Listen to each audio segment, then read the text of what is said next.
If you're struggling to put together your Ninja cold press juicer, here's a simple guide to get it right every time.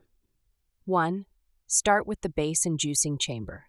Set the juicing chamber onto the motor base, making sure the notches line up. Rotate it counterclockwise until it clicks. This locks it into place. 2. Insert the auger and filter.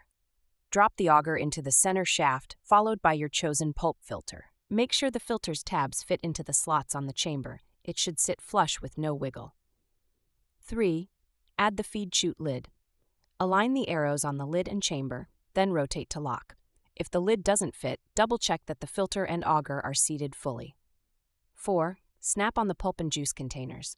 Slide the pulp container into the rear slot and the juice cup into place at the front. Both should click into position easily. 5. Clean locking points regularly. If assembly still feels tight, pulp buildup may be causing resistance. A narrow cleaning brush can clear dried pulp from grooves and connection points. I've linked the same soft brush set I use below. It gets right into the tracks without scratching anything. Once everything clicks together smoothly, your Ninja cold press is ready to go. If you still need a proper cleaning brush, check the one linked below. It's soft, fast, and makes cleanup easier. If this helped simplify the setup, subscribe to No Filler Fixes for more quick appliance breakdowns. Thanks for watching, and juice easy.